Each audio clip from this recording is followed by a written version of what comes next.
Okay guys, kun ammoo paartii afuraffaa barnoota YouTube keenyaati. Paartii kana keessatti ammoo wantoota lama wal dura duubaan ni ilaalla. Waa'ee eerolee fi akkasumas biiroolii akkasumas viidiyoolee biiroolii ta'ee dabalataan eessaa akka argannu wal dura duubaan paartii kana keessatti yookaan ammoo viidiyoo kana keessatti wal dura duubaan ni ilaalla. Kana yeroo jennu eerool jechuun maal jechuudha?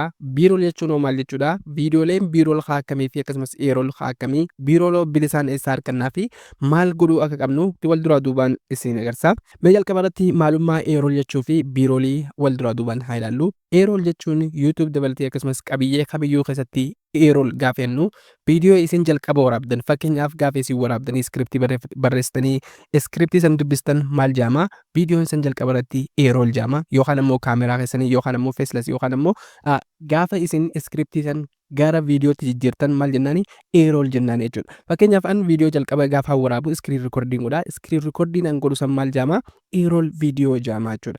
Inni itti aanu ammoo biiroolidha. Biirool jechuun ammoo qabiyyee keessa wajjin kan walitti deemu. Fakkeenyaaf ati waa'ee doktoraa dubbattee yookaan ammoo barsiisuu dandeessaa yookaan ammoo haasoo dandeessaa waa'ee fanii yookaan ammoo koomedii garaagaraa dubbachuu dandeessa.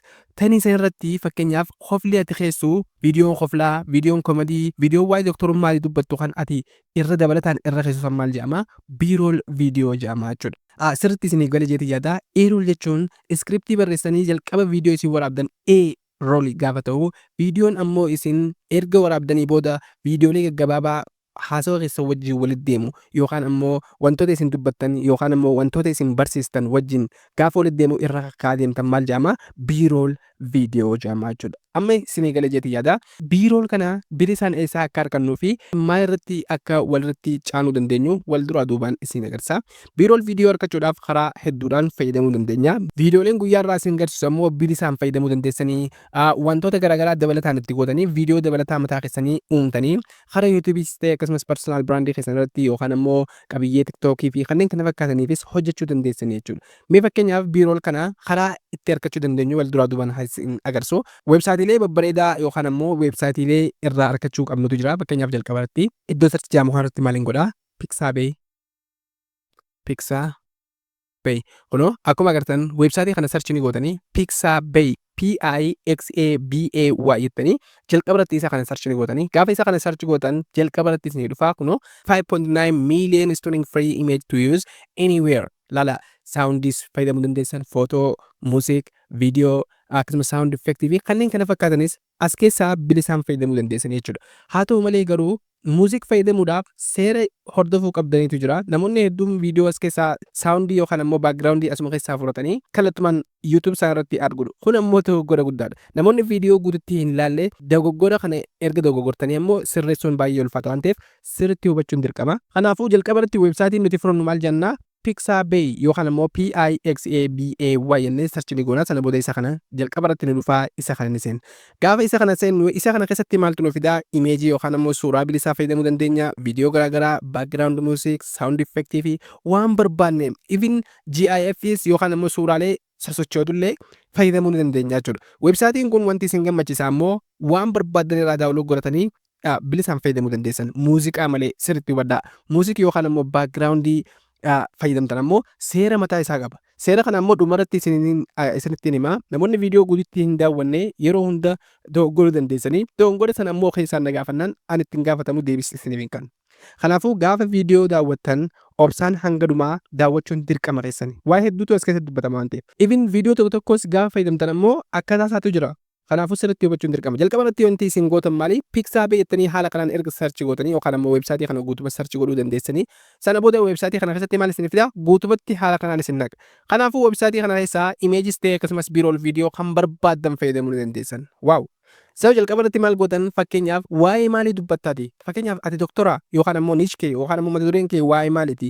Waa'ee maal irratti fedhii qabda? Waa'ee maal irratti dubbatta? Waa'ee maalii haasofta yookaan ammoo barsiista yookaan ammoo fanii haasoo dandeessa? I don't know waan ati barbaaddu. Kanaafuu wanti ati barbaaddu hundinuu as keessa jira waan ta'eef waan hunda barbaaduun sin barbaachisu. Wanti ati barbaaddu niichii yookaan ammoo mata duree kee qofa irra dhaabbattee waan san maal goota sarchi gootee fayyadamuu qofa.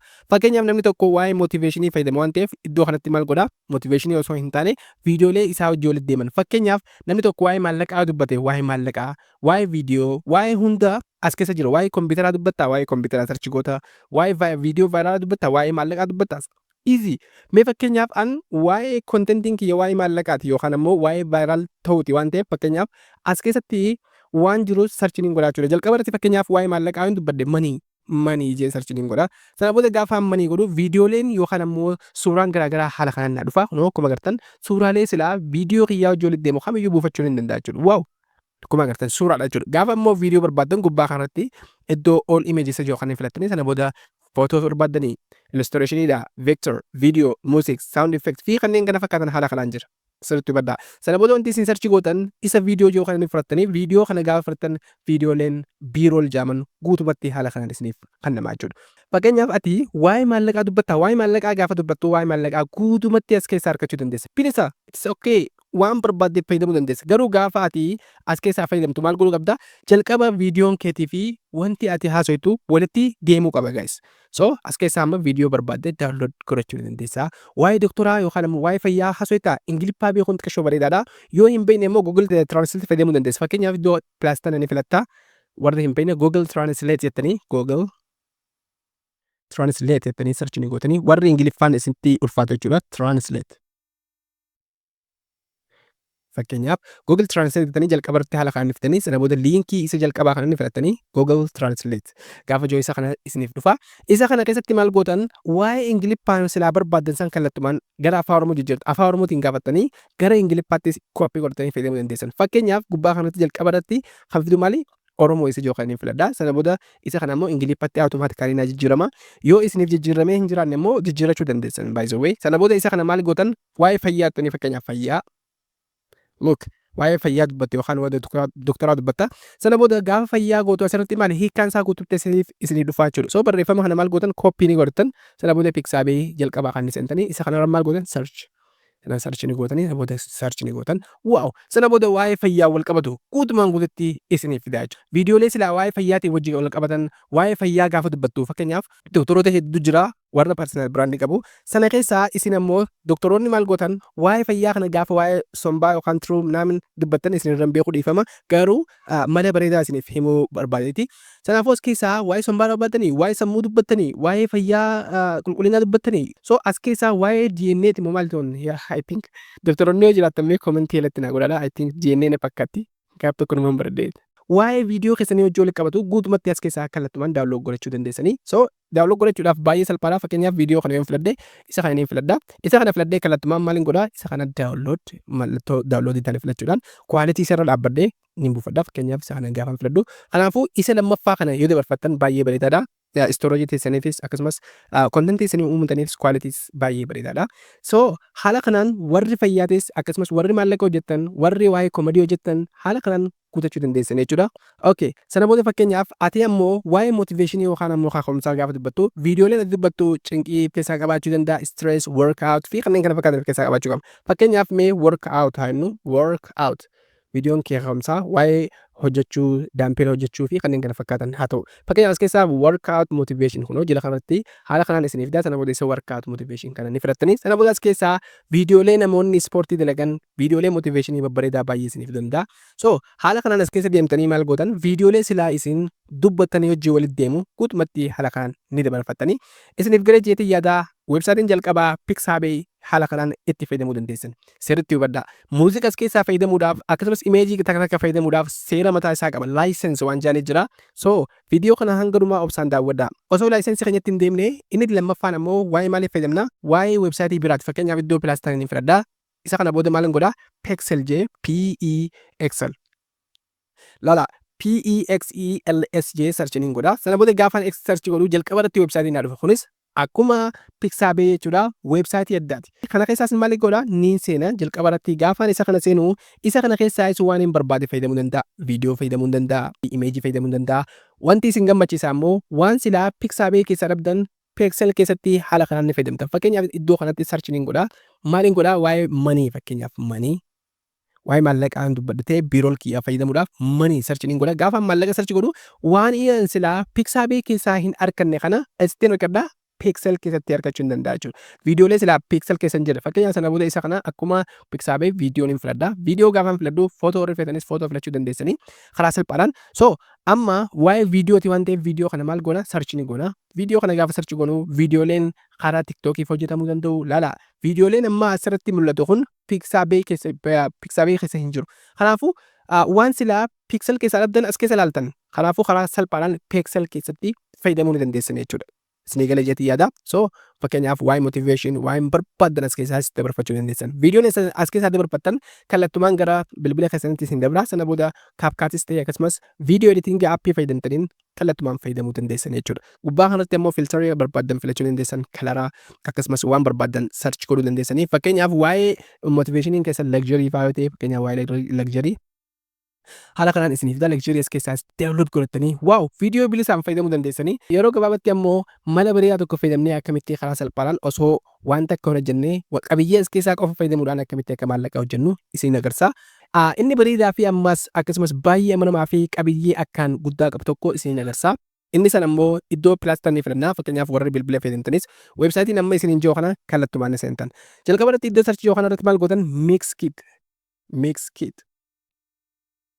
free video attanii search gootanii free videos lala mix kit free video attanii haala kanaan maal gootan search gootanii sana booda search gaafa gootan websaayitiin akkuma jara kaanii jalqabarratti isin dhufaa kunu mix kit algorithm for asset next video project isa joo kana mixkit.com isa joo kana ni filattan jechuudha. So isa kana COO attanii filattanii sana booda as keessaa maal gootan viidiyoolee garaagaraa istookii filachuu ni dandeessanii jechuudha. As keessaas viidiyoo pixaabee keessa hin jirre as keessaas argachuu dandeessan. Fakkeenyaaf amma as keessatti manii akkuma jee gaafa barreessu qabiyyeen as keessatti argatu sana booda iddoo kana filattanii viidiyoo feetammoo background feetammoo sound effect immoo waan akkanaa feetan kan jiru ni filattanii sana booda isa search joo kana ni filattanii baay'ee salphaadha.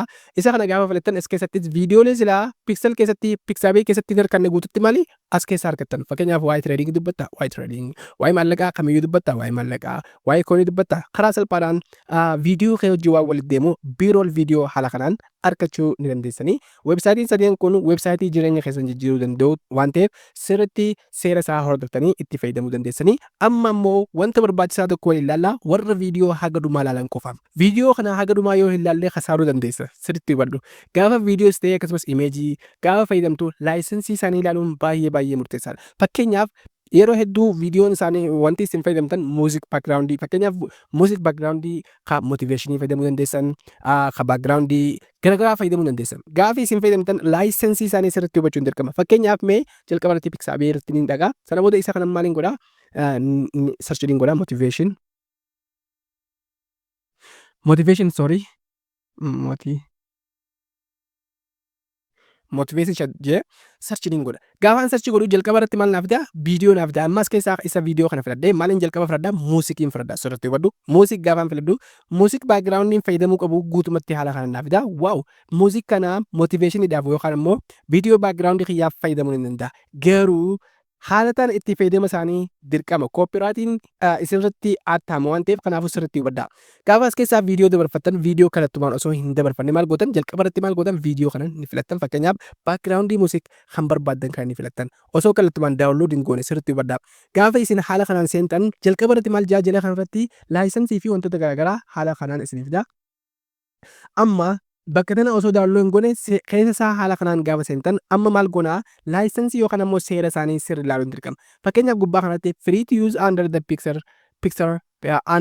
the pixaabee content license isa jiru kanaa jira. Isa kana ni filattanii isa kana gaafa filattan seera muuziqichaa sirriitti hubachuu qabdan. Waaw amma eessattiin akka fayyadamuu fi maal godhuu akkaan qabu kun olaal sirriitti hubadhu content license summary. Kanaafuu isa kana dubbistan yoo barbaadan ammoo isa kana guutumatti koppii godhatanii warri ingiliffaan isinitti ulfaatu Google Translate yookaan ammoo Google keessatti seentanii fakkeenyaaf Google Translate sorry reefu raaqeetiin ture Google Translate no isa kana koppii godhatanii eessatti akka fayyadamuu qabduu fi maal akka fayyadamuu qabdu ingiliffaa gaafa filattan automaatikaalii gara afaanutti jijjiirama gadi sana booda isa kana koppii control v warra kompiitara fayyadamtan warra kana ammoo bilbila keessan fayyadamuu dandeessanii cuunfaa hayyama qabiyyee ilaalaa wanti asirraa isin hubachuu qabdan laayisensii yookaan ammoo seera isaanii hayyama isaan itti hordofsiisuu qaban hordofuu qabdaa jechuudha. Haala kanaan yoo ingiliffaa hin beekne kana fayyadamuu dandeessaa. Fakkeenyaaf maaltu hayyamamaadha fakkeenyaaf maal godhuu qabdaa maal godhuu hin qabne kan jiru guutumatti haala kanaan isiniif yoo seerota isaanii kana guutumatti